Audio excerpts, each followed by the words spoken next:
thanks for coming if you're just walking in right now. LSAT Retake, of course, scores came back today, and we're looking at March and June and beyond. The number one question I get when it comes to retaking is people who've burned through too much material. Either you've burned through every LSAT exam ever released, or you've burned through all the recent ones and you're worried, how do I study? What do I do going forward? Obviously, there is the question that automatically comes up. How do I evaluate myself? Maybe you've done everything in the exams numbered in the 60s, the 70s, and 80s, the majority from the past 5 years or so. That's okay. You can redo them. The value in doing any exam, whether recent or not, is not simply to diagnose your problem areas. It's to better understand the questions themselves. So that's my number one biggest piece of advice. Even if you've done every single exam, no reason to go to outside resources. Stick with the actual LSAT content and still value the more recent stuff. Number two strategy, how many exams are there? There are 86 numbered exams, several that are unnumbered. So consider those also. If you do want more practice material, you've got June 07, you've got the super prep exams from the late 90s, A, B, and C. You've also got exam C2 from the super prep 2 book. And you've got the official LSAT prep test with explanations, which is the February 1997 exam. And you can find out-of-print copies of it used on Amazon. And I'm just sharing the link with you now. It'll be in the description below this episode later. Number three strategy, avoid fake practice tests like the plague. If a book does not say the prep test number, date administered, it's probably not real. Why shouldn't you use fake LSAT questions? Because they contain mistakes or they're unrealistic. Definitely not worth spending any time on those. If you get really good at logic games as a fun exercise, you might want to work through fake games just to spot the mistakes contained within them. If you go on Amazon and search for LSAT games books, you'll find some of the worst reviewed books where people talk about mistakes in the reviews. And so you can look at those reviews and say, most people don't want the book for that reason. I actually do want the book for that reason because I want to spot the errors in those games. So that could be a fun exercise if you're looking for more practice material. I have my own unofficial LSAT games that I've written, and I assure you those contain no mistakes at all. And so if you haven't done those, give them a look. I'll actually give you $1,000 if you spot an error in my unofficial LSAT logic games. That's how confident I am that they are valid and reliable. Wanted to share a couple strategies related to weaknesses. So strategy number 4 on IDing your weaknesses. Your exam, of course, might have been unreleased. The January LSAT was. If it was unreleased, I should say, that does not matter. You might think, well, I don't have a way to evaluate my weaknesses. I don't know what I got wrong. Yeah, it would be nice to know, but it really doesn't matter. You're better off just looking at the most recent 3 to 5 exams that you've taken. Those will give you the best indication of where you stand, and those will also give you a good sense of how you perform under pressure, what things you might get wrong, what things you might have difficulty with. Any exam, even the one you took on test day, is just one data point of maybe 100 questions, of course, but looking at 3 to 5 exams and averaging the results there give you a better sense of what your weak areas might be. And of course, the benefit there is you can review them in depth and you can see cases where you might have been down to 2, you can actually see your crossouts on the page. Number 5 strategy, don't just look at the questions you get wrong.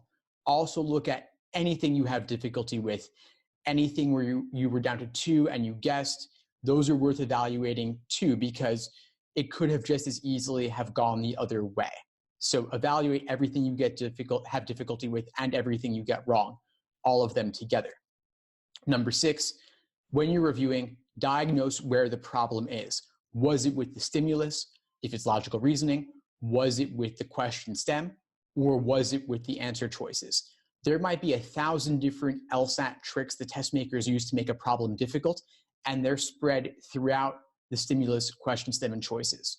One of the things they love to do is include a sufficient assumption in a necessary assumption question so you confidently pick that and move on, when of course you would have been better off going through all 5 choices. And so that kind of careless mistake of course, it really does have a major impact. And so for that reason, you want to see during your review process, which of the 1,000 tricks the test makers use are you uniquely prone to? Which brings me to number 7, going into the review process in more depth, analyzing when it comes to answer choices, what was tempting about the wrong answer choice that made you pick it, and what ultimately makes it wrong, and what was discouraging about the right answer that pushed you away from it, and what ultimately made it correct. You want to do that again and again and again. The review process should take just as long, if not longer, than actually completing the problems in the first place.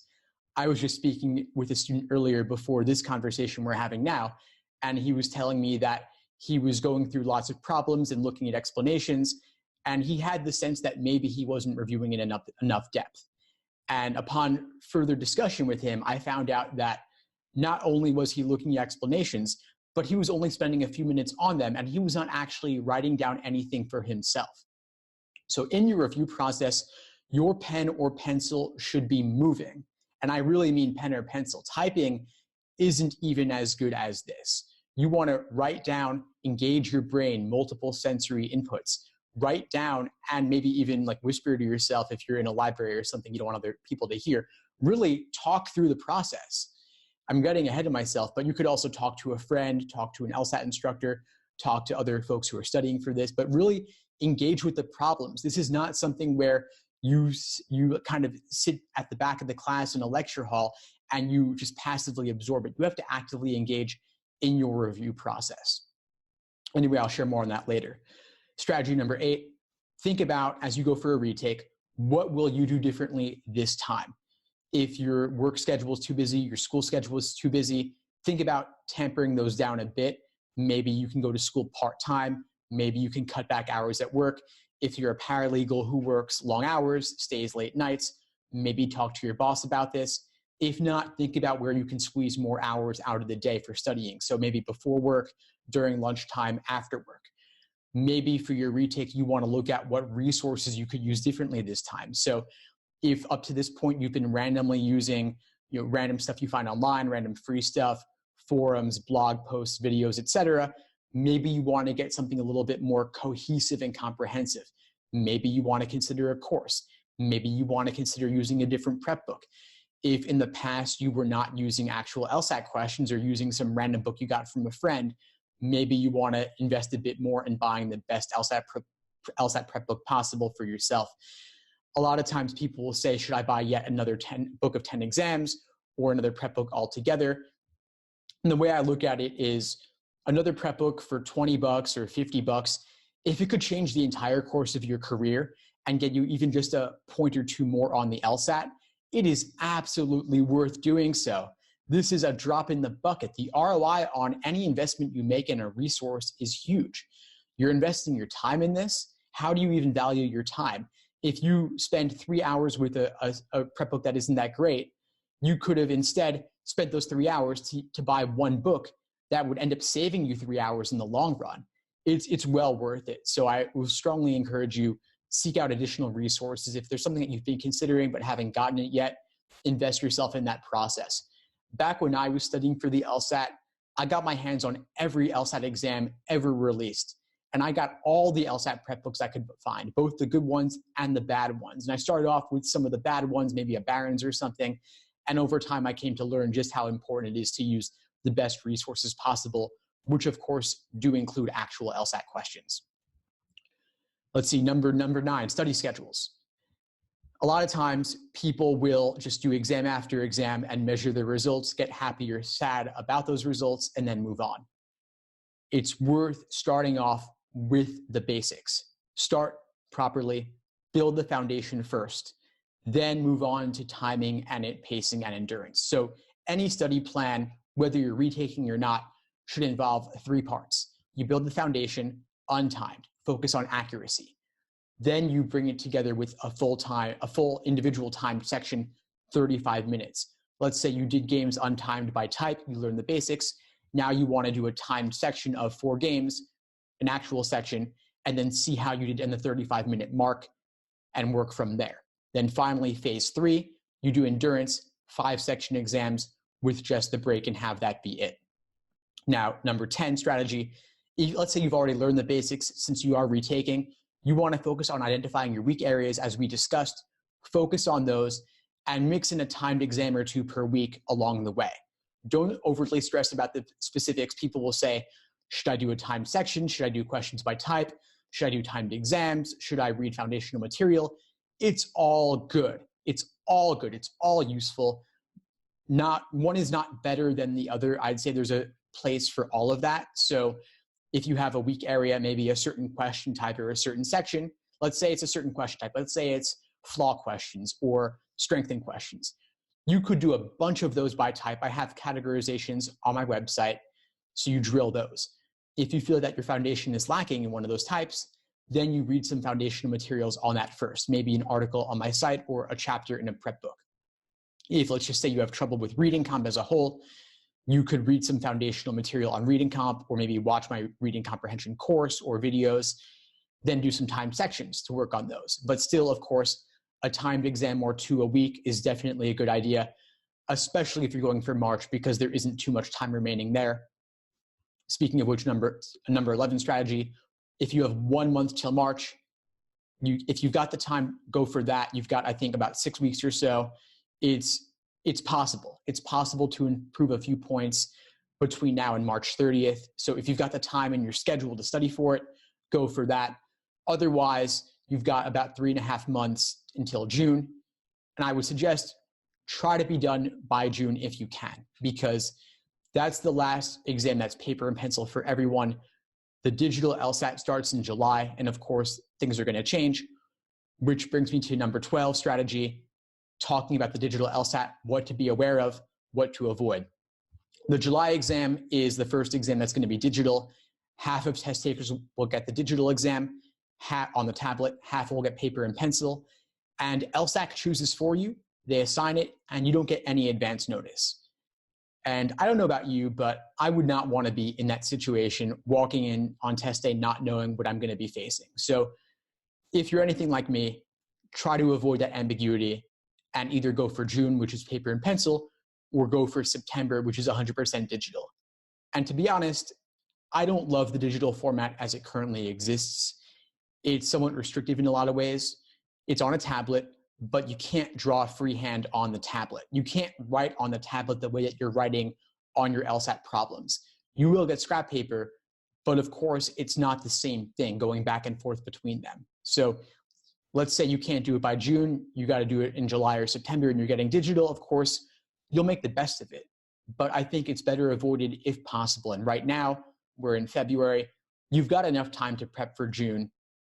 3.5 months is even a good amount or decent amount if you're starting from scratch. And of course, if you're retaking, that's not your position. You presumably have some familiarity with the exam. And so for that reason, I think if you can, go for March or June.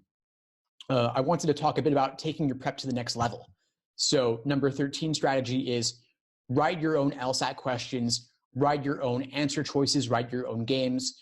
One fun exercise could be, let's say for a logical reasoning question, write a tempting wrong answer choice, maybe even one that you'd be prone to making, one that you might fall for. Or you could write your own LSAT logic game from scratch, your own original game. I've actually had students do this, and it's been a great educational exercise for them. And I actually had my own experience writing games where I learned a lot in the process as well. And that's why my games are actually tougher in a lot of ways than actual LSAT games, because I tried to include all the tricks in them, not just a few. And I'm including a link in the chat here and in the description below this episode to those games if you want to check them out. Another next level strategy is, could you explain this to a friend? Number 14 strategy, explain things to a friend, find a colleague, find a study buddy, and talk through the problems with them. It's really a valuable exercise to force yourself to articulate that. But if your friends are sick of hearing about the LSAT and they're not interested, I get that. I have a hard time finding people who want to hear me talk about the LSAT in my personal life, which is part of why I do what I do with my site and podcast and YouTube and all that. So one other thing you can do is write your own LSAT explanations. This is an enormously valuable exercise to really walk through your thought process. And I have a video where I actually feature a student written explanation. And it's not the most perfect explanation in the world, but he found it to be a really valuable exercise to really articulate it for himself. And so I've sent a link to a video here in the chat. I'll include it in the description for this episode, where I actually walk through what the explanation looked like. And so those are 15 strategies for an LSAT retake. And I did it in just about 15 minutes, so I'm pretty proud of myself on that. I'm going to take a few minutes to walk through some resources that could help you, some study schedules and courses, and then we'll open it up to Q&A. So study schedules, I have a few to offer you for retake. I have a day-by-day LSAT retake schedule. It's based on a 12-week timeline, which makes it a decent fit for the June exam. But if you're going for March instead, you can easily compress it. The idea is basically working on your weak areas and then cycling in timed sections and timed exams. And so I've sent you a link. I'm sharing a link to a day-by-day plan that lays out exactly what to do in terms of which resources to use, which exams to use, and how to ID and focus on your weak areas. I've also got a few free retake LSAT schedules to share with you. I have them on a week-by-week plan. I have one regular retake plan that is reasonable, that I could actually see someone doing, and I could imagine them doing it without going nuts or burning out. I also have an intense retake week-by-week schedule, totally free, sharing the link with you here. And I wrote it for a student years ago who wanted to basically do every single exam ever for her retake prep. And I was like, I don't know about that, but she was a student of mine. I wanted to help her out. She wanted this, so I created it, and then I posted it to share it with all of you. So I'm sharing the link for that as well. And finally, of course, I have some LSAT courses. They're online, they're recorded. They cover the basics for every section of the exam: games, reasoning, reading comp, giving you an overview. And so if you haven't done an LSAT course before, or what you did not work for you, you could consider trying these out. They're very affordable. They cover the basics. They are concise and they are bite-sized. I'm not long-winded. I'm pretty concise and to the point, like my videos, like all my stuff. I boil it down as simply as possible. So check those out if you haven't already. You might find that they help you and give you the key to unlocking what you need for your retake. A couple of free things I want to highlight. I have a new LSAT podcast, and I'm sharing the link with you there. I also have a very active YouTube channel where I'm constantly releasing new stuff every single day.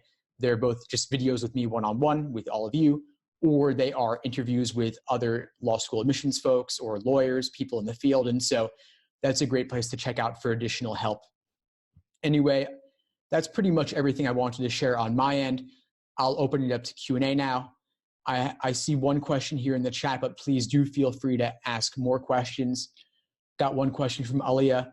Do some schools accept students with lower LSAT scores than the median if that person has a high GPA, good letters of rec, and personal statements?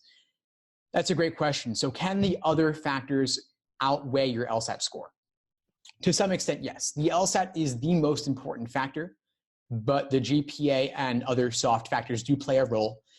I'd say it could be something like, it's hard to put firm numbers on this sort of thing. I'd say maybe it's 50 LSAT, 40 GPA, 10% the other stuff.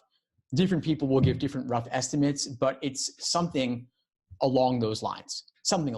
Maybe for other schools, it might be 60 LSAT, 30 GPA, 10 soft factors. Different schools have their own admissions indices. Each school has its own admissions index, to put it in the singular, and it'll vary from school to school.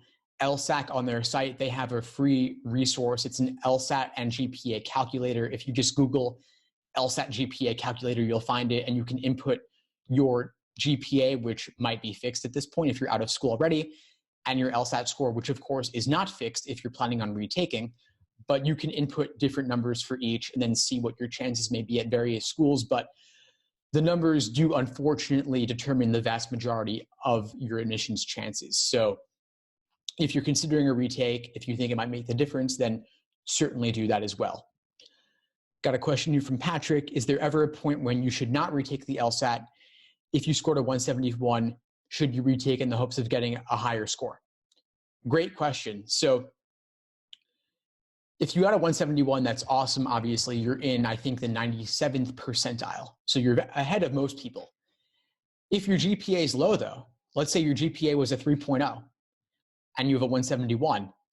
That does not make you an automatic shoo-in for a top 14 or a top 5 school. So if you want to go to a top 14 or top 5, then it would definitely be worth retaking with a 171. You get a 175 or a 176 or even a 173. That'll make a difference. Believe it or not, even just 1 point different on the LSAT can make a big difference in your scholarship money or getting into a better law school. It could get you $5,000 more, $10,000 more. Restudying for the LSAT and retaking, of course, is not the ideal situation, but it's worth it. The ROI on that's huge. And so I would say, yeah, if you can get 1 point more and your GPA is at the median or below, it's well worth it. Yeah. Especially if you can hopefully be done in the next 6 weeks or so. It's not that much longer to extend your study timeline. Someone asked, what's the name of the calculator again? It's just LSAT GPA calculator. You could Google it. I don't have my internet browser open because I wanted to keep the webinar here going smoothly, but check them out. There's a few of them out there. So I would say play around with each of them. And you could also talk to admissions people, talk to them directly and see, I've got this GPA, I've got this LSAT score. What are my odds? And some of them will tell you flat out, you know what, we'd love to have you, but you've got a 158. We really need you to have a 160. Or maybe at a top school, you've got a 171, but your GPA is kind of low, so we really need you to have a 175 or 173, but then you got a 175, then the scholarship money starts coming out. The schools, they really do count on your LSAT score and GPA to bring up their medians in the rankings, and so they'll pay you. They'll essentially pay you for a higher score. It's nuts, but that's just the name of the game. Got a question from Miguel. What do you recommend for a senior citizen who's been out of school for over a couple of decades and wants to take a crack at the LSAT for possibly attending law school during the evening?